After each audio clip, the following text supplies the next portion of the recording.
Good morning बच्चों, कैसे हैं आप लोग। आई होप कि आप अच्छे होंगे और आप लोग अच्छे से पढ़ाई कर रहे होंगे। तो आज हम लोग इलेक्ट्रिक करंट वाले चैप्टर को आगे फर्दर प्रोसीड करने वाले हैं।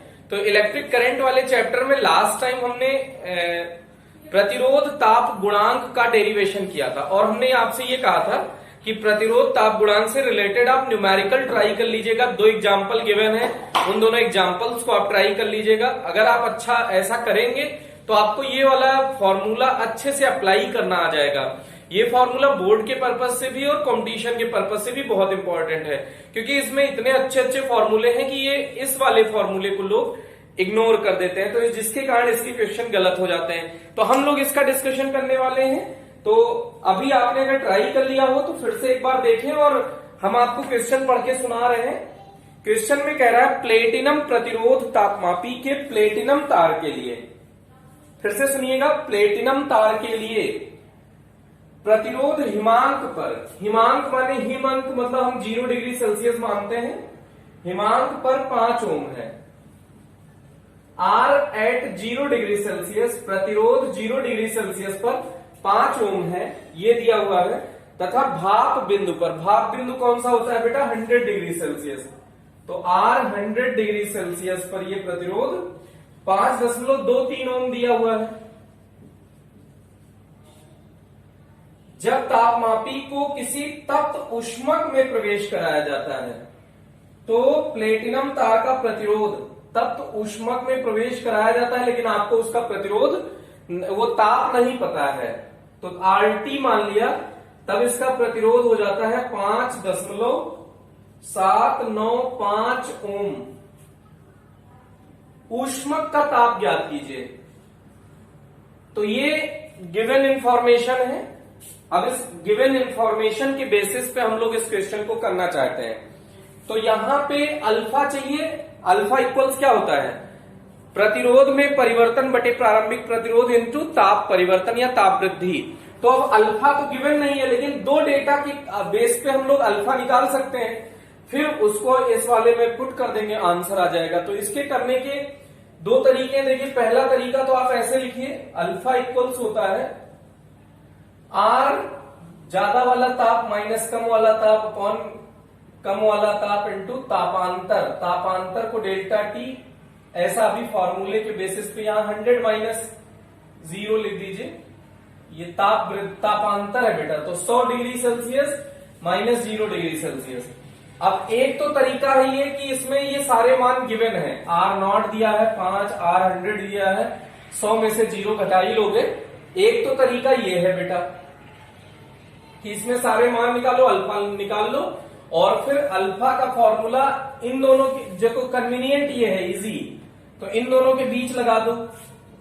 तो RT minus R0 upon R0 into T minus 0। अब उस अल्फा का मान यहां रख दो, टी माइनस 0 को इधर और अल्फा को इधर ले जाओ, टी का मान निकल जाएगा। एक तरीका।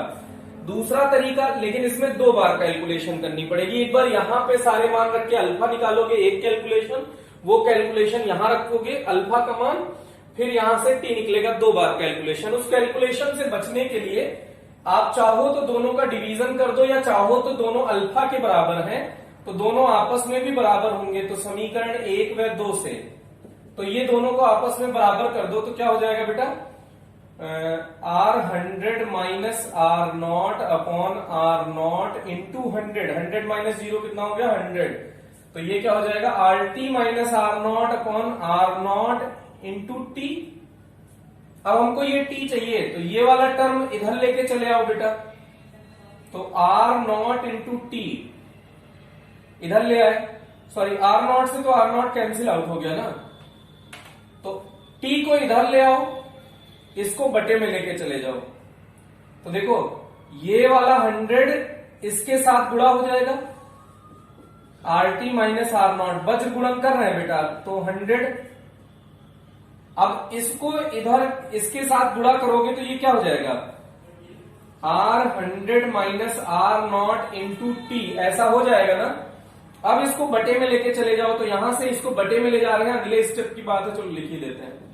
तो R T minus R naught upon R 100 minus R naught into 100। अब सारी वैल्यू रखनी है, कैलकुलेशन एक बार करनी है सिर्फ आपको। जैसे मान रख के कैलकुलेशन करना थोड़ा सा कॉम्प्लिकेटेड होता है और वेरिएबल में कैलकुलेशन थोड़ी इजी होती है। तो अब इसको रखो, टी की वैल्यू आपको फाइंड करनी है। तो R T 5.795 minus 5 R naught का मान, R 100 minus R naught, R 100 कितना है 5.23 माइनस आर नॉट इंटू 100। 5 घटाना है तो 0.795 अपॉन 0.23 इंटू 100।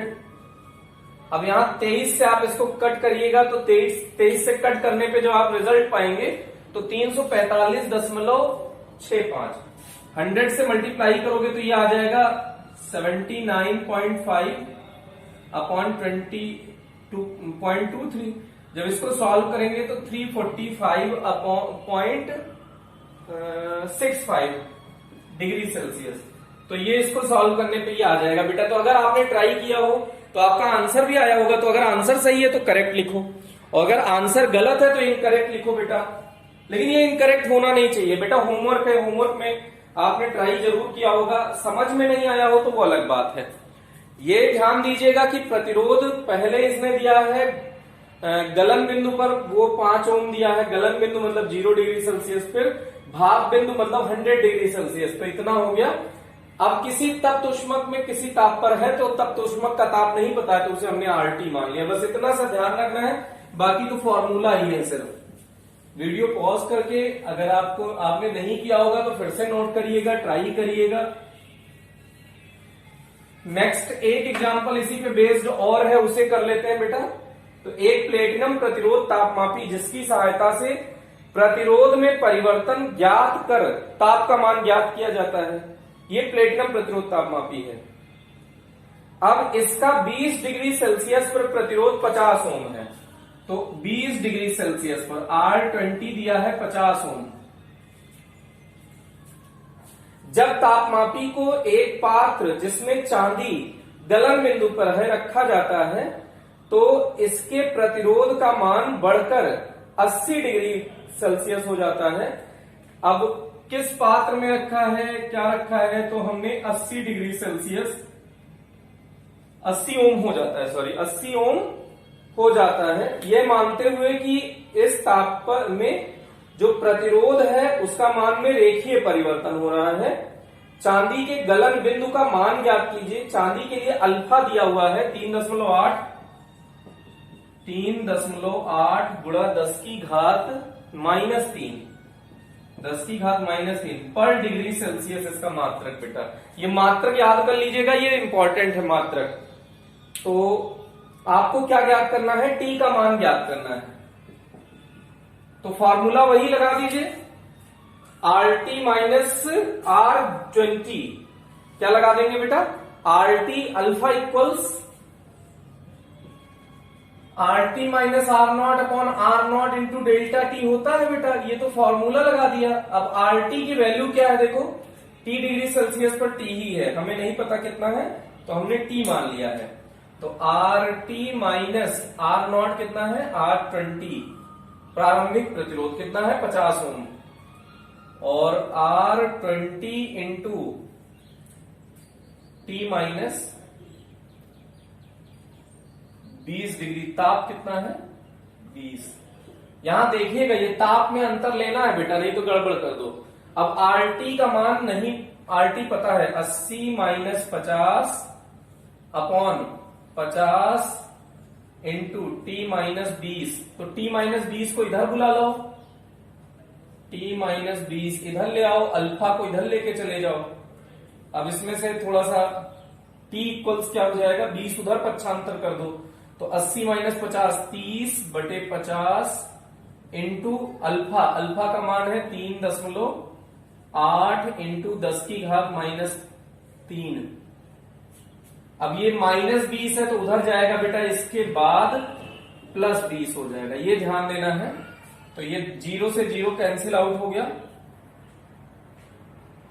अब इसके बाद आप इसको सॉल्व कर लीजिएगा।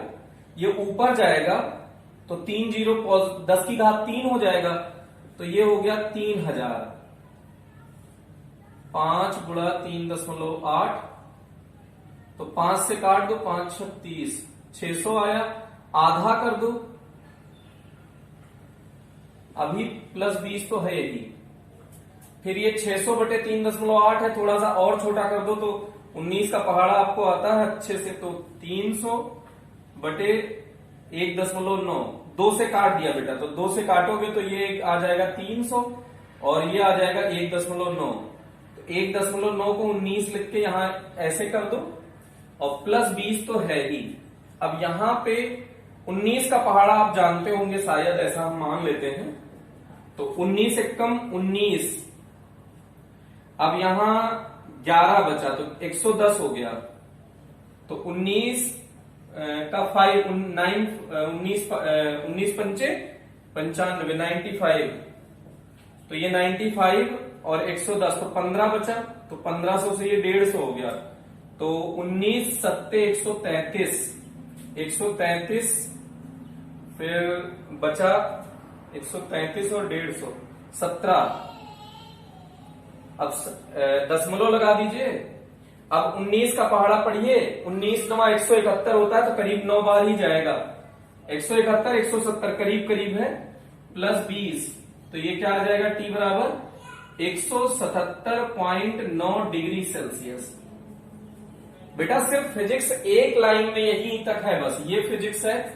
इसके बाद कहीं, इसके बाद कैलकुलेशन है, तो कैलकुलेशन धीरे धीरे प्रैक्टिस करेंगे, सही हो जाएगी बेटा। तो इसके बाद हम लोग आगे टॉपिक को प्रोसीड करते हैं। तो हम लोग एक इंटरेस्टिंग टॉपिक पढ़ रहे हैं, इसको हम मान लेते हैं कि आपने कर लिया होगा। अगर आपने आंसर कर लिया है तो कमेंट सेक्शन में तुरंत बताएं कि आपका करेक्ट है आंसर, और नहीं किया है तो इनकरेक्ट लिखें, रीजन लिखें क्यों इनकरेक्ट हुआ है। होना तो नहीं चाहिए भाई, जिसे अब इसमें गलत होने का कोई लॉजिक हमको नहीं नजर आ रहा है। फिर भी ह्यूमन एरर, इंसान है, इंसानी गलतियां तो जीवन है होती रहेंगी, और ये हो रही है, होती रहेंगी, और ऐसे ही जीवन चलता रहेगा। तो टू बी कंटिन्यू कोशिश करते हैं और अच्छा करने की, हर बार बेहतर करने की, हर बार सुधार करने की, और हिम्मत नहीं हारने की। सबसे महत्वपूर्ण है इस पूरे प्रक्रम के दौरान कि आप हिम्मत ना हारें। अगर आप हिम्मत हार गए तो सारी कहानी खत्म हो जाएगी। आप एक बार अच्छा नहीं करेंगे, 2 बार अच्छा नहीं करेंगे, 3 बार अच्छा नहीं करेंगे, 100 बार अच्छा नहीं करेंगे, कब तक अच्छा नहीं करेंगे। लेकिन आप लगे रहेंगे ना, तो आपका रिजल्ट ये रिजल्ट नहीं है, फाइनल रिजल्ट जिस दिन आएगा, आप ये यकीन मानिए कि अगर आप कंटिन्यू हैं तो वो फाइनल रिजल्ट इतना बेहतर होगा जो आप देख के बहुत खुश हो जाएंगे। आपके अंदर से बहुत अच्छी वाली फीलिंग आएगी कि आज हम कहां थे और आज हमारा परफॉर्मेंस इस लेवल का है। फिर आप उसी अकॉर्डिंग बहुत अच्छा आगे सोचने लग जाएंगे। आज आपकी पोजीशन जो भी है उसको छोड़िए, उस पोजीशन से आगे बढ़ने की कोशिश करिए, और ये देखिए कि क्या आप इस पूरे साल के दौरान उस पोजीशन को पीछे छोड़ पाते हैं बेटा। वो आप उन चीजों को पीछे छोड़कर क्या आगे बढ़ पाते हैं। अगर ऐसा कर ले गए तो आप बहुत बेहतर कर ले जाएंगे। और जिंदगी में सक्सेस का यही मंत्र है बेटा कि आप खुद में इंप्रूवमेंट करते रहिए, खुद में सुधार करते रहिए। आप अपने से पीछे जो भी थे उसमें सुधार करिए। आप किसी को देखकर सुधार मत करिए कि कौन कितना है, क्या है। भाई आप क्या है ना, आप उसमें सुधार करें। दूसरों को देख के आप सुधार नहीं कर सकते हैं। जैसे आपके मान लीजिए पिछले टेस्ट में आए 5 नंबर, इसमें 8 आए, तो आपको बहुत खुश होने की जरूरत है। ये इसकी टेंशन करने की कतई जरूरत नहीं है कि भैया फलाने के तो 10 में 10 आए हैं। ऐसा बिल्कुल मत सोचिए। आप 5 to 8 पहुंचे हैं, डेफिनेटली 8 to 10 आएंगे। उसके लिए एक टाइम है, उस टाइम को आप उसको दीजिए, समय आप लगाइए पढ़ने के लिए। पढ़ने में आप टाइम लगाएंगे, ऑटोमेटिक आप इस लेवल पे पहुंच जाएंगे कि आप 8 से 10 पे भी पहुंचेंगे। बस थोड़ा सा आपको वेट करना पड़ेगा। तो इसी के सोच को आप अंदर अडॉप्ट करिए और उसके अकॉर्डिंग आप आगे बढ़ते रहिए। चलिए नेक्स्ट टॉपिक पे चर्चा करते हैं, कार्बन प्रतिरोध।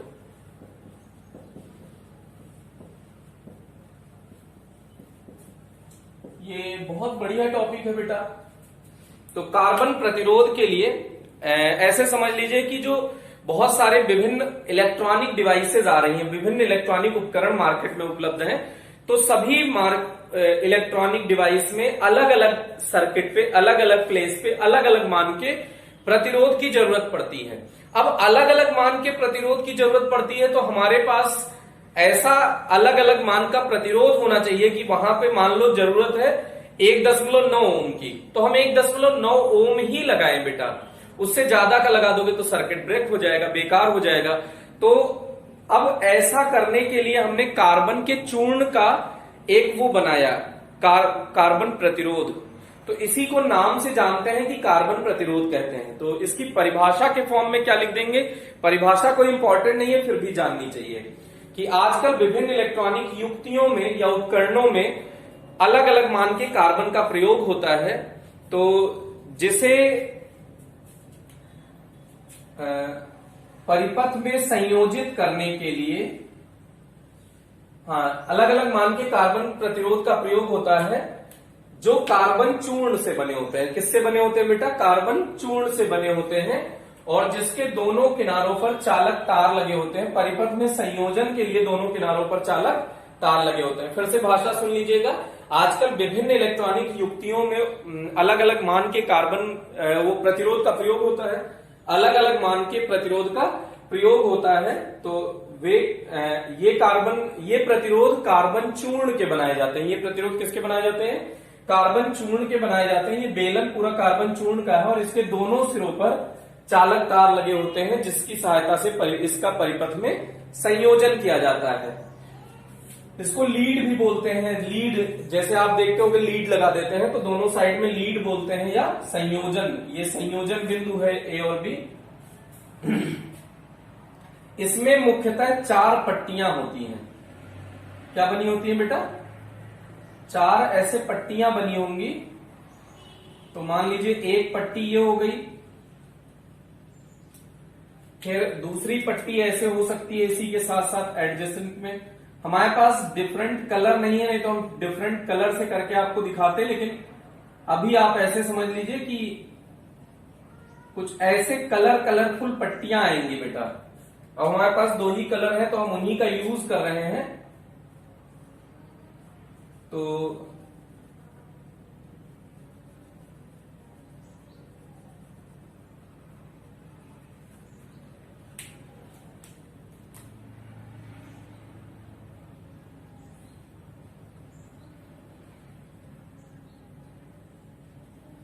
ऐसे करके ये कलर्ड पट्टियां होती हैं। इसमें रंगीन पट्टियां होती हैं जिसमें प्रथम 2 पट्टी, ये पहली और दूसरी दोनों किसको प्रदर्शित करती हैं, सार्थक अंक को प्रदर्शित करती हैं। तृतीय पट्टी गुणज को प्रदर्शित करती है और चतुर्थ पट्टी सहनता या सहनशीलता, सहनता या सहनशीलता को प्रदर्शित करता है। फिर से ध्यान दे दीजिएगा, यही इंपॉर्टेंट है बेटा कि प्रथम 2 पट्टी किसको प्रदर्शित करती हैं, सार्थक अंक को। तृतीय पट्टी किसको प्रदर्शित करती है, गुणज को। ये फर्स्ट पट्टी हो गई, ये सेकंड पट्टी हो गई, ये थर्ड हो गई और ये फोर्थ। तो प्रथम 2 पट्टियां सार्थक अंक को, तृतीय पट्टी गुणज को और चतुर्थ पट्टी सहनशीलता को प्रदर्शित करती है। तो ये इसकी कंप्लीट डेफिनेशन हो गई। तो फिर से कंप्लीट डेफिनेशन सुन लीजिए। आजकल विभिन्न इलेक्ट्रॉनिक उपकरणों में अलग अलग मान के प्रतिरोध का प्रयोग किया जाता है। तो इसके लिए हम कार्बन चूर्ण से प्रतिरोध का निर्माण करते हैं। अब इसके दोनों सिरों पर चालक संयोजन के लिए, परिपथ में संयोजन के लिए चालक तार लगे होते हैं, जिसमें प्रथम 2 पट्टी, इसमें अलग अलग रंग की पट्टियां बनी होती हैं, जिसमें प्रथम 2 पट्टी सार्थक अंक, तृतीय पट्टी गुणज और चतुर्थ पट्टी सहनशीलता को प्रदर्शित करती है। तो सबसे महत्वपूर्ण तो ये बात है बेटा। अब उसके बाद एक चार्ट है, इसमें ये चार्ट आपको याद होना चाहिए। तो देखिएगा, ये पहला तो है सार्थक अंक, पहला चार्ट है, पहला इसमें पोर्शन है सार्थक अंक, दूसरा है गुणज का और तीसरा है सहनशीलता का।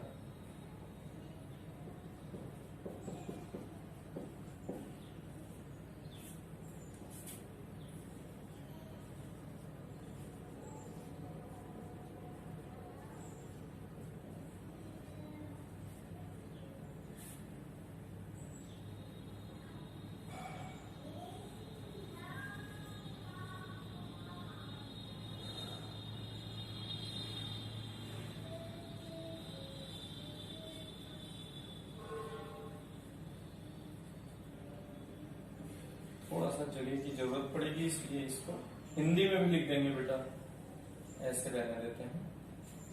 ये कंप्लीट चार्ट है। अब इसको याद करने का तरीका क्या है बेटा? बीबी रॉय, कोई आदमी मान लो, ये ट्रिक बहुत बढ़िया है, कोई बीबी रॉय किसी का नाम है और उसकी बहुत सुंदर सी पत्नी है, तो अगर सुंदर सी पत्नी होगी तो उसके लिए वो नेकलेस, नेकलेस माने जानते हैं हार, हार को क्या बोलते हैं? नेकलेस। तो उसके लिए सुंदर सुंदर नेकलेस लाएगा, किसके?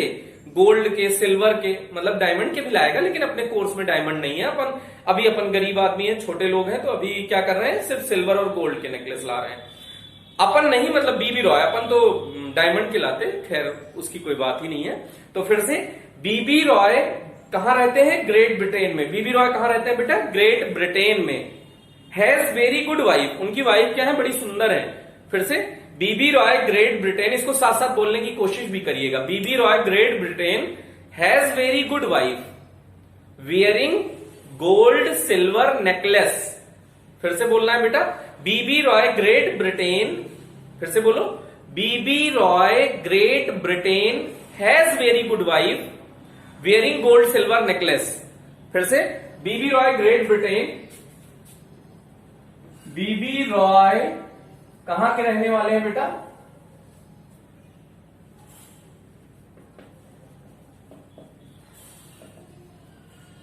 Great Britain has very good wife, has very good wife, उनकी पत्नी कैसी है? बड़ी सुंदर है। वेयरिंग, जो क्या पहनती हैं? गोल्ड या फिर सिल्वर का नेकलेस। नेकलेस माने गलाहीन नहीं बेटा, नहीं गला कटवा दो तुम, नेकलेस बिना गले का। नेकलेस मतलब उसमें ऐसा उठा नहीं होता, जैसे ये होता है एक ग्रिप वाला, जैसे आप टी शर्ट पहनते हो एक हाई नेक का, आपका मतलब जनरली लड़कियां पहनती हैं ठंड में हाई नेक का जो स्वेटर होता है, तो वो हाई नेक मतलब उसमें नेक है। और नेकलेस का मतलब जिसमें नेक ना हो, तो हार ऐसे चिपका होता है, उठा थोड़ी होता है, तो इसलिए उसका नाम नेकलेस है बेटा।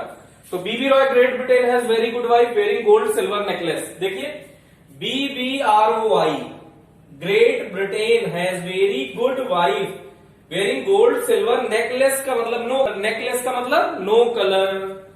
अब बी माने ब्लैक, देखिएगा इसको ध्यान से देखिएगा बेटा, बी माने ब्लैक, फिर आया बी, तो ऐसे सोचो गाढ़े से हल्का, ऐसे कैसे सोचना है कि गाढ़े से हल्का, कैसे सोचना है बेटा?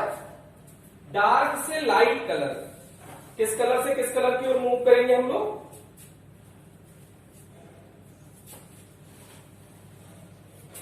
डार्क कलर से लाइट कलर की ओर मूव करेंगे, तो ब्लैक से किधर की तरफ आएंगे बेटा? ब्राउन की तरफ, BROWN, brown. Red, orange, yellow, yellow मतलब पीला, येलो नहीं है बेटा, येलो है। Green, blue, violet,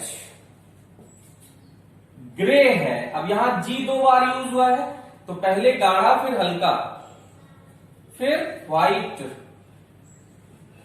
W means white. अब गोल्ड सिल्वर तो है ही है, तो ऐसे हिंदी में भी लिख देते हैं बेटा, काला, कौन सा ला? काला। ब्राउन माने भूरा, लल्लू लाल, कैसे लाल? लल्लू लाल। ऑरेंज माने नारंगी,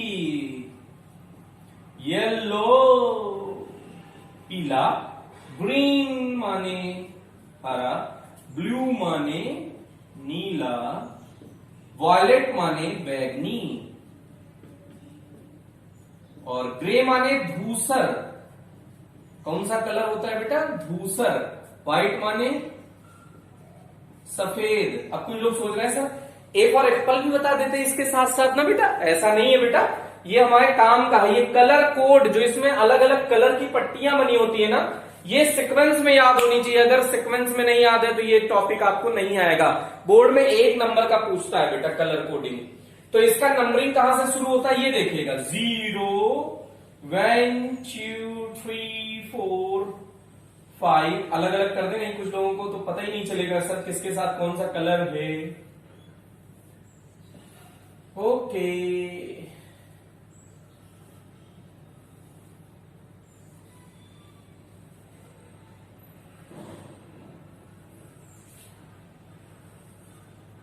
एक पट्टी बहुत पतली, कोई नहीं। 5 6 7 8 9 9 तक करना है तो 0 1 2 3 4 5 6 7 8 9। अब इसको क्या करना है, जो ये 0 1 2 3 है ना, इसको नेक्स्ट स्टेप में 10 की खोपड़ी पे बिठा देना है।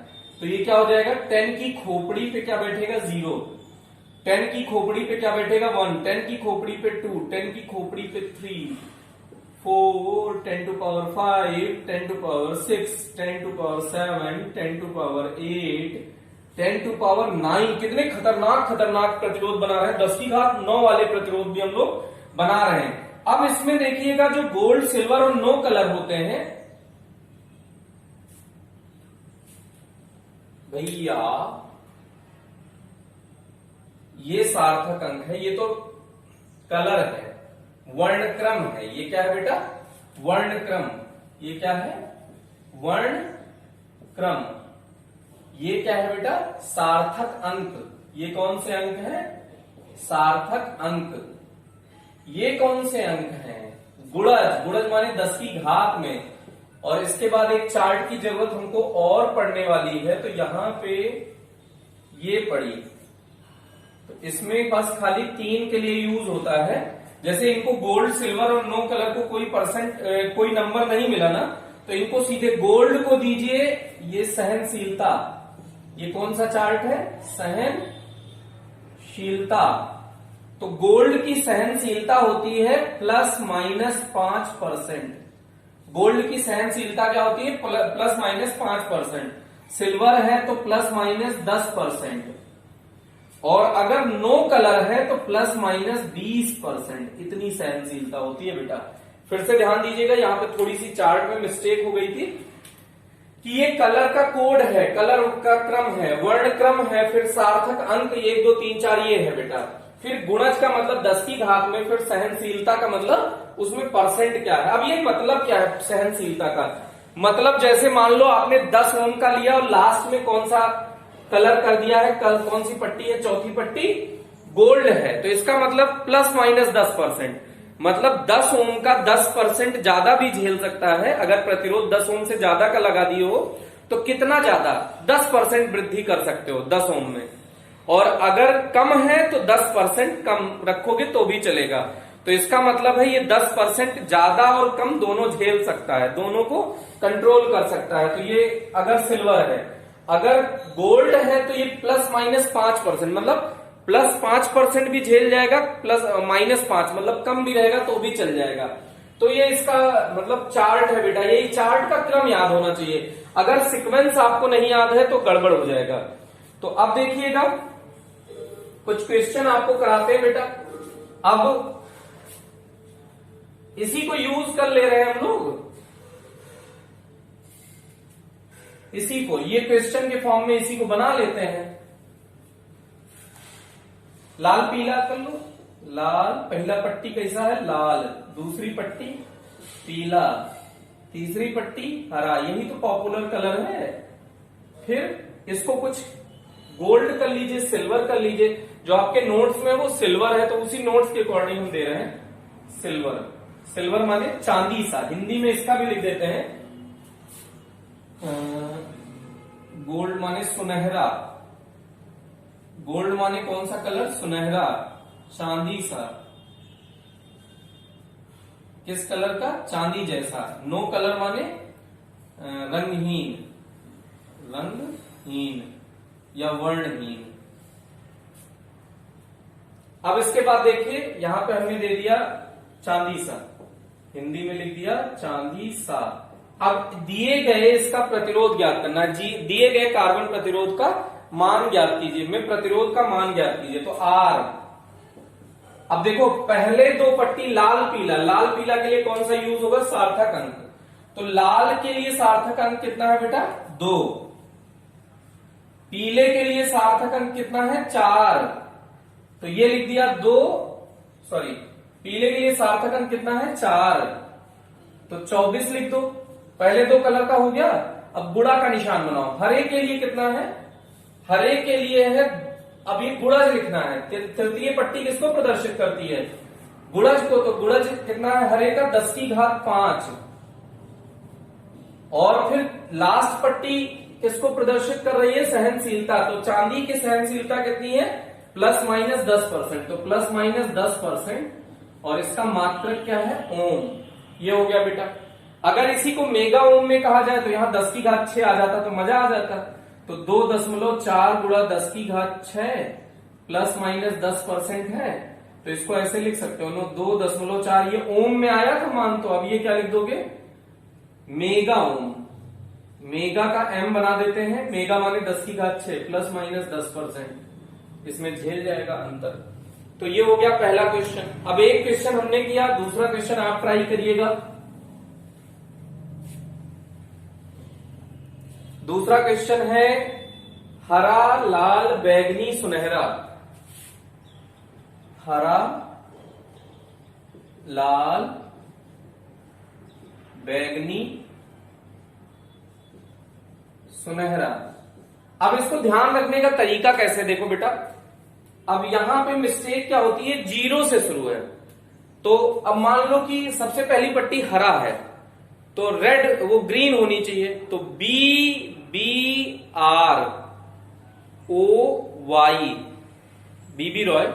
ग्रेट वाला ग्रीन हो जाएगा। तो ये 6 नंबर पे आया, लेकिन ये गिनती कहां से शुरू है? 0 से। तो ये आया कौन से नंबर पे? 5 नंबर पे बेटा। ये ध्यान देना, एक कम कर दिया करो। जितना भी नंबर आए उसका एक कम कर दिया करो। तो मान लो हरे का नंबर ऐसे गिनो, BBROY, ग्रेट का G। तो 6 नंबर आया, 6 का 5 लिखो, एक कम करके लिखो। तो यहां लिख दिया 5। फिर लाल, BBROY होता तो रेड। तो तीसरे नंबर पे आया, तो एक कम करो, 2 लिखो। फिर बैगनी, बैगनी माने वायलेट। तो BBROY, ग्रेट ब्रिटेन हैज का कोई मतलब नहीं है, वेरी, वी आया वेरी। तो यह आया 8 नंबर पे। तो एक कम करो, 7। एक कम करोगे तो क्या आएगा? 7। तो 10 की घात 7 प्लस माइनस कितना आ जाएगा? ये प्रतिरोध का मान है। प्लस माइनस सुनहरा का मतलब 5%। ये ओम आ गया। तो 52 गुणा 10 की घात 7 प्लस माइनस 5%। इस तरीके से इसको निकालेंगे बेटा, कि जितना आए, जिस नंबर पे आए उससे एक गिनती कम करके उसका मान लिख दिया करो। अब इसको अगर कर लिया हो तो जल्दी से एक क्वेश्चन हम नया दे रहे हैं, इसको आप ट्राई करिएगा जल्दी से बेटा, फास्ट। तो इसका फास्ट कैलकुलेशन करो, जल्दी से करो बेटा। एक क्वेश्चन है orange, violet, blue, silver. First क्या है? Orange, violet, blue, silver. खुद से जल्दी से ट्राई करो बेटा, इसमें हेल्प की कोई जरूरत नहीं है। आप करने की कोशिश करें तेजी से। जितना तेज आप लाएंगे आंसर, उतना ही आपको फायदा मिलेगा बेटा। आई होप कि आपने कर लिया होगा। देखिए ऑरेंज, ओ आना चाहिए, BBRO, ओ आ गया चौथे नंबर पे। तो एक कम करो, 3। Violet, BBROY, great Britain, very का वी आया 8 नंबर पे। तो एक कम करो, 7। गुणा का निशान लगाओ। Blue, BB, black, brown, ROY, great Britain का बी आएगा, ब्रिटेन का बी। तो अब ये आया 7 नंबर पे। तो एक कम करो, 6। तो 6 नंबर का मतलब 10 की घात 6 प्लस माइनस 10%, क्योंकि सिल्वर कलर है, ओम। ये आ गया बेटा। इसी को मेगा ओम में कहता क्वेश्चन में। तो 37, 10 की घात 6 सीधे सीधे है, तो प्लस माइनस 10% मेगा ओम। ये रेजिस्टेंस की वैल्यू हो जाती बेटा।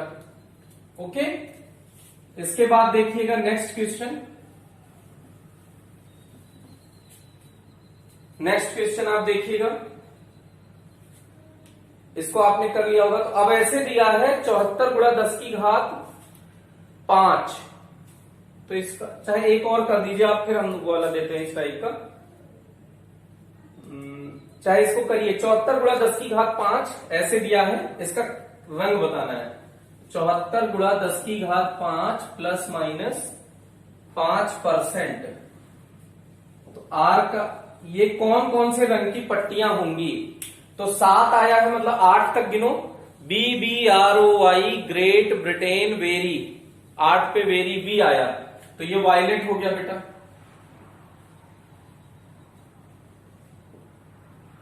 वायलेट।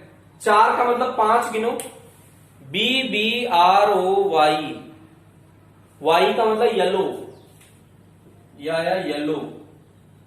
ऐसे भी दे सकता है 5, 10 की घात 5 का मतलब 6 नंबर तक जाओ। BBROY ग्रेट ब्रिटेन, ब्रिटेन का ब्लू है, तो ये ब्लू आएगा तीसरी पट्टी, और 5% के लिए गोल्ड। ये कौन सा कलर आएगा, गोल्ड।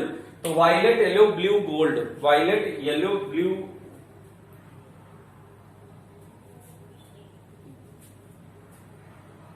पांच दिया है बेटा हमने, तो 6 पे गिनो। BBROY ग्रेट,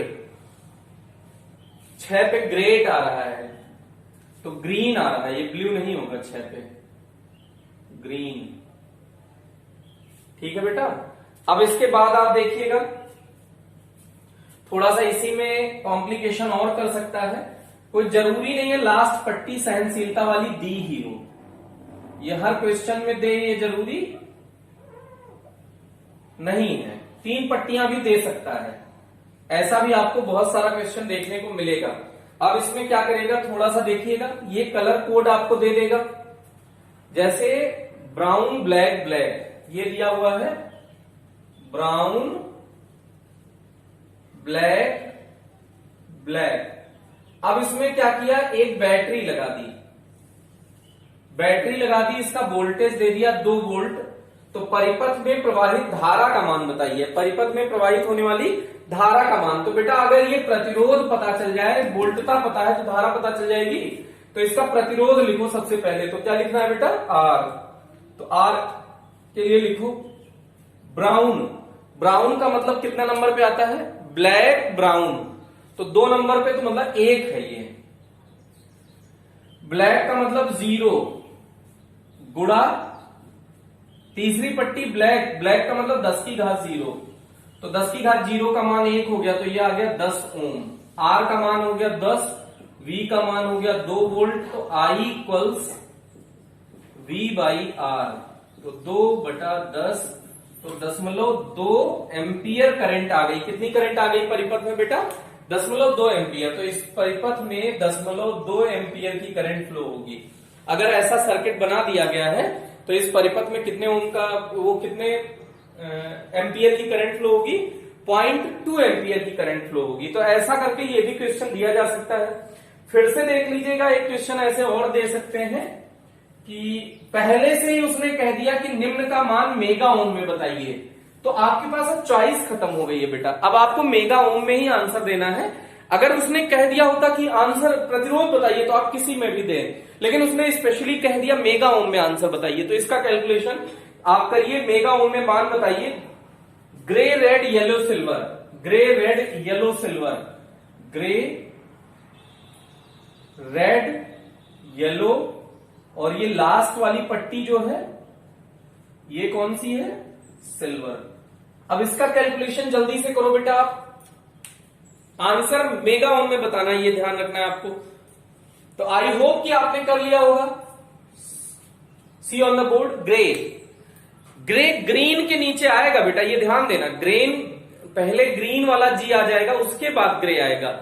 तो पहले फिर से सुनो, BBROY, B B Roy, great Britain has very good wife, ये हुआ पूरा 10 तक।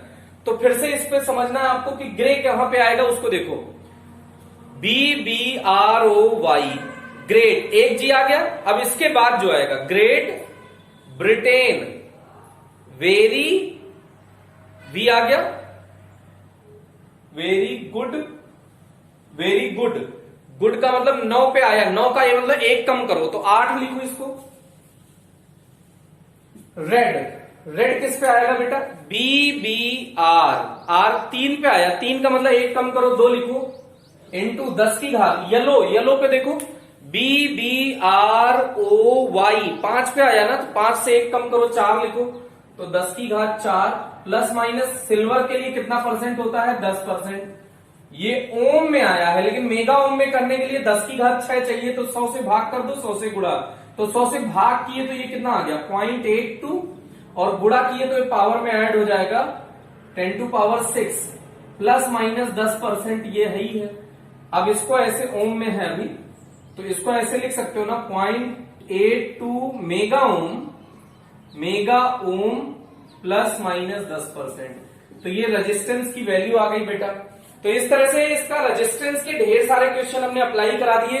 ये एक्चुअल में 1 नंबर में बोर्ड में आता है, बहुत ज्यादा मार्क्स का नहीं है, लेकिन ये फ्री फोकट का मार्क्स है। तो अगर इस टाइप के टॉपिक अगर आप छोड़ दिए बाई चांस, मेहनत कुछ नहीं है बेटा। अगर ये ट्रिक याद है कि बीबी रॉय ग्रेट ब्रिटेन की बहुत सुंदर पत्नी थी और वो क्या पहनती थी? गोल्ड सिल्वर का नेकलेस पहनती थी। अगर ये याद है तो आपको तुरंत टक से ये प्रतिरोध वाला हो जाएगा क्वेश्चन। तो आगे बढ़ते हैं, इसी सीक्वेंस को हम लोग आगे बढ़ाते हैं और थोड़ा सा कुछ और टॉपिक का डिस्कशन करते हैं। तो एक हमने बताया था आपको, जो फर्स्ट चैप्टर बता रहे थे, तो चालक, कुचालक, अर्धचालक, और उसमें एक बताया था अतिचालक। तो हमने कहा था अतिचालक की चर्चा हम बाद में करेंगे। अतिचालक की चर्चा का आज वो दिन आ गया है, जो हमने बाद वाला दिन आपके लिए डिसाइड किया था ना कि अतिचालक हम आपको बाद में बताएंगे। तो आज ही वो दिन है कि हम अतिचालक की चर्चा करेंगे। तो अतिचालक किसे कहते हैं? सुपर कंडक्टर, बड़ा बढ़िया आदमी है अतिचालक, सुपर कंडक्टर। कुछ धातुओं तथा मिश्र धातुओं में यह गुण पाया जाता है बेटा कि उनका प्रतिरोध अचानक घटकर क्या हो जाता है? एक निश्चित ताप पर उसका प्रतिरोध घटकर शून्य हो जाता है। मतलब प्रतिरोध ही नहीं, रुकावट ही नहीं। सोचो कोई नाली है, उसमें एकदम 1% कचरा नहीं है, तो पानी को बहने में कोई प्रॉब्लम होगी क्या? आराम से जिंदगी भर पानी बहता रहेगा। मतलब कभी भी आप एनर्जी जो भेजते हैं ना, तो वो ऊर्जा हानि हमेशा प्रतिरोध के कारण होती है।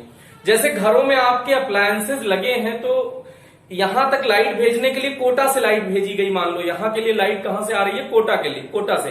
अब कोटा से लाइट आ रही है, तो तुम सोचो वहां पावर प्लांट लगा हुआ है, तो वहां से अगर लाइट यहां तक सप्लाई हुई होगी तो किसी वायर के थ्रू तो हुई होगी। तो वायर ने बहुत सारी एनर्जी रास्ते में खर्च कर दी, बेकार कर दी। किसके कारण? प्रतिरोध के कारण। अगर सोचो वो प्रतिरोध नहीं होता तो वो एनर्जी हमारी बच जाती ना। तो ये सुपर कंडक्टर ऐसे ही लोग होते हैं जिनका प्रतिरोध ही नहीं होता। क्या नहीं होता बेटा? प्रतिरोध ही नहीं होता। तो इसकी परिभाषा क्या है? कुछ धातुओं तथा मिश्र धातुओं, ध्यान दीजिएगा, कुछ धातुओं तथा मिश्र धातुओं में यह गुण पाया जाता है कि एक निश्चित ताप पर उनमें प्रतिरोध घटकर शून्य हो जाता है। मतलब रहता शुरू से ही नहीं है, मतलब उसको अगर ठंडा करते गए, ठंडा करते गए, ठंडा करते गए, तो एक निश्चित ताप पर उसका प्रतिरोध घटकर क्या हो जाता है? शून्य। ऐसे पदार्थ को अतिचालक पदार्थ कहते हैं और पदार्थ के इस गुण को अतिचालकता कहते हैं, सुपर कंडक्टिविटी। फिर से सुनते हैं, कुछ धातुओं तथा मिश्र धातुओं में यह गुण पाया जाता है कि एक निश्चित ताप पर उसका प्रतिरोध अचानक घटकर शून्य हो जाता है। ऐसे पदार्थों को अतिचालक पदार्थ तथा पदार्थ के इस गुण को, जो उसके अंदर कैरेक्टर आया है, उसी को क्या कहते हैं बेटा? अतिचालकता। क्या कहते हैं? अतिचालकता, सुपर कंडक्टिविटी। आई होप कि आपके दिमाग में ये सेट हुआ होगा। लेकिन एक निश्चित ताप, जिस ताप पर ये हुआ है ना बेटा, जिस ताप पर ये हुआ है, इस ताप को क्रांतिक ताप कहते हैं। इस ताप को कौन सा ताप कहते हैं? क्रांतिक ताप, क्रिटिकल टेम्परेचर। मान लो कि जैसे एग्जांपल है, पारा 4.2 केल्विन पर, पारा कितने केल्विन पर? 4.2 केल्विन पर Hg लिक्विड है, आपको पता होगा। लेकिन अगर उसको ठंडा करते जाए, ठंडा करते जाए, ठंडा करते जाए, कितना ठंडा? 4.2 केल्विन। डिग्री सेल्सियस में नहीं है बेटा। अगर डिग्री सेल्सियस में कन्वर्ट करोगे तो डिग्री सेल्सियस में कन्वर्ट करने के लिए इसमें से 273 घटाओगे तो लगभग -269 डिग्री सेल्सियस, लगभग -269 डिग्री सेल्सियस। इतना ठंडा किया गया अगर पारे को, मतलब -273 को, मतलब 4 कम कर लीजिए, -269 डिग्री सेल्सियस तक अगर पारे को गर्म ठंडा किया गया तो उसमें अतिचालकता का गुण आ जाता है। भाई क्वेश्चन ये भी तो दिमाग में आया कि सर अगर ये सिस्टम है कि अतिचालक हमारे पास उपलब्ध है तो कोटा से लाइट अतिचालक से लाओ। लेकिन आप ये सोचो कि उसमें ये -269 डिग्री सेल्सियस क्रिएट कैसे करोगे। आप घरों में एसी लगाते हैं, उसमें 15 degree Celsius 16 degree Celsius minimum temperature होता है, मतलब 16 से कम तो एसी से आप नहीं ला पा रहे हो, और ये क्या है, माइनस में है भाई, 0 डिग्री। रेफ्रिजरेटर लगाते हो आप, माइनस, मतलब जो बहुत हाई क्वालिटी के रेफ्रिजरेटर होते हैं उसमें भी -8 डिग्री सेल्सियस तक जाता है। तो माइनस यहां पे कितना है, -269 डिग्री सेल्सियस। तो ये अभी नॉर्मली हमारे सिस्टम में पॉसिबल नहीं है कि इतना हम लोअर टेम्परेचर अडॉप्ट कर सके, इतने कम ताप तक हम अभी तक पहुंच नहीं पाए हैं, नहीं पहुंच भी सकते हैं। तो इसी के लिए साइंस अभी कॉन्टिन्यूअसली स्टडी कर रहा है कि कैसे इसको अपने कंट्रोल में लाया जा सके, मतलब रूम टेम्परेचर पर ये चीजें कैसे जनरेट की जाए। तो इस पर रिसर्च चल रहा है, बहुत सारे रिसर्च में -69 -50 डिग्री सेल्सियस तक का अभी तक हमने मटेरियल तैयार कर लिया है। वो एलॉय है, मिश्र धातुएं हैं, अभी कंप्लीट धातुओं में ऐसा गुण नहीं मिला है। तो धातुओं में Hg है जो इतने लोअर टेम्परेचर पे किसका कैसे व्यवहार करने लगता है, सुपर कंडक्टर का व्यवहार करने लगता है। तो फिर से सुन लीजिएगा, कुछ धातुओं तथा मिश्र धातुओं में यह गुण पाया जाता है कि एक निश्चित ताप पर उसका प्रतिरोध अचानक घटकर शून्य हो जाता है। ऐसे पदार्थ को अतिचालक पदार्थ तथा पदार्थ के इस गुण को अतिचालकता कहते हैं। और एग्जाम्पल, और जिस ताप पर यह घटना होती है उस ताप को क्रांतिक ताप कहते हैं। और जिस ताप पर यह होता है, जैसे एग्जाम्पल के तौर पर एक वैज्ञानिक हुए 1911 में, डच भौतिक शास्त्री हैं, तो डच भौतिक शास्त्री कैमरलिंग ओन्स, हिंदी में ऑनेस कह देते हैं लेकिन इंग्लिश में एक्चुअल में ओन्स है, ONES ये है, तो ओन्स लेकिन हम लोग कह देते हैं ऑनेस। तो कैमरलिंग ऑनेस ने 1911 में पारे को -269 डिग्री सेल्सियस कह लो या 4.2 केल्विन तक ठंडा करके अतिचालक पदार्थ प्राप्त किया। तो ये 1911 में खोजा गया और उसी से तब से कंटिन्यू ये बातें अभी तक डिस्कशन में हैं। अब एक होता है इसी में मेसनर प्रभाव। कौन सा प्रभाव बेटा, मेसनर प्रभाव। तो कुछ पदार्थों के अंदर अतिचालकता की स्थिति में, कुछ पदार्थों के अंदर अतिचालकता की स्थिति में, पदार्थ है जैसे ये कोई डब्बा है मान लो, तो इस डब्बे के अंदर चुंबकीय क्षेत्र अचानक घटकर शून्य हो जाता है। तो कुछ पदार्थों में अतिचालकता की स्थिति में, शर्त यही है, वो कैसी स्थिति होनी चाहिए, अतिचालकता की स्थिति। तो कुछ पदार्थों में अतिचालकता की स्थिति में पदार्थ के अंदर घटकर चुंबकीय क्षेत्र का मान शून्य हो जाता है। तो इस प्रभाव को मेसनर प्रभाव कहते हैं। इसी प्रभाव को कौन सा प्रभाव कहते हैं बेटा, मेसनर प्रभाव, मेसनर इफेक्ट। तो ये सामने देख लीजिएगा। इसके बाद हम लोग लास्ट टॉपिक इसका डिस्कशन कर रहे हैं कि अतिचालकों का उपयोग क्या है। तो अतिचालकों का उपयोग अधिक शक्तिशाली चुंबक बनाने के लिए। इसका उपयोग क्या किया जाता है बेटा, अधिक शक्तिशाली चुंबक बनाने के लिए। कितने टेस्ला का, तो आंसर है 10 टेस्ला। अभी आप पढ़ेंगे कि टेस्ला बहुत बड़ा मात्रक है चुंबकीय क्षेत्र का, और 10 टेस्ला का चुंबकीय क्षेत्र बनाने के लिए इसका प्रयोग किया जाता है। तो बहुत शक्तिशाली चुंबक बनाने में इसका प्रयोग किया जाता है। बहुत शक्तिशाली चुंबक बनाने में इसका प्रयोग किया जाता है। तो इन लोगों को अतिचालक चुंबक कहते हैं। इन पदार्थों को क्या कहते हैं, अतिचालक। बहुत शक्तिशाली ट्रांसफार्मर बनाने में इसका प्रयोग किया जाता है। सुपर कंप्यूटर बनाने में, सुपर कंप्यूटर पे अभी काम चल रहा है, तो सुपर कंप्यूटर बनाने में भी इसका प्रयोग किया जाता है। अतिचालकों का किया जा सकता है, अभी मतलब इसको उतना ज्यादा हम लोग उसमें नहीं ले आए हैं, यूज में नहीं ले आए हैं। तो मोटर जनित्र में इसका उपयोग किया जाता है। अब मोटर जनित्र क्या है, जैसे आपने सुना होगा एसी मोटर जनित्र होता है, जैसे आप लाइट जिससे जनरेट करते हैं, जनरेटर मतलब लाइट उससे जनरेट की जाती है, तो एसी मोटर जनित्र में इसका उपयोग किया जाता है। तो इसके साथ अभी हमारे पास बड़े बड़े ट्रांसफार्मर हैं, तो आने वाले दिनों में वो ट्रांसफार्मर का साइज बहुत छोटा कर दिया जाएगा और उसकी दक्षता, अभी आप सीखेंगे कि ट्रांसफार्मर की दक्षता बहुत कम होती है। जो हमारे यहाँ ये ट्रांसफार्मर लगे हैं ये अधिकतर एनर्जी रेडिएट कर देते हैं, नष्ट कर देते हैं। जैसे आप ट्रांसफार्मर के पास जाएंगे तो उसमें एक साउंड सुनेंगे, इसका मतलब वो ध्वनि के रूप में ऊर्जा नष्ट कर रहे हैं। तो जब अतिचालक का यूज होने लगेगा तो बहुत अधिक दक्ष ट्रांसफार्मर बनाए जाएंगे और छोटे ट्रांसफार्मर बनाए जाएंगे। तो पहला क्या है, शक्तिशाली चुंबक बनाने में। क्या बनाने में? शक्तिशाली चुंबक बनाने में। कितने टेस्ला का बेटा? 10 टेस्ला के चुंबक बनाने में। फिर उसके बाद छोटे तथा बहुत दक्ष ट्रांसफार्मर बनाने में इसका उपयोग हो सकता है। सुपर कंप्यूटर बनाने में इसका उपयोग हो सकता है। मोटर जनित्र में इसका उपयोग हो सकता है और बिना ऊर्जा हानि के ऊर्जा संचरण में भी इसका उपयोग हो सकता है। तो ये रहा अतिचालकों का उपयोग। तो इस तरह से हम लोगों ने आज डिस्कशन ये किया। तो आप इस टॉपिक को कंटिन्यू रखिए। अब हम लोग अगले टर्न पे पढ़ेंगे श्रेणी क्रम प्रतिरोधों का और समांतर क्रम संयोजन। ये बहुत सिंपल टॉपिक, बहुत इंटरेस्टिंग टॉपिक है, तो इसको आगे देखने के लिए वीडियो को कंटिन्यू करें। आज के लिए इतना ही। Thank you, best of luck. पढ़ाई करते रहिए, लगे रहिए, खूब मेहनत करिए और खूब आगे बढ़िए। Best of luck.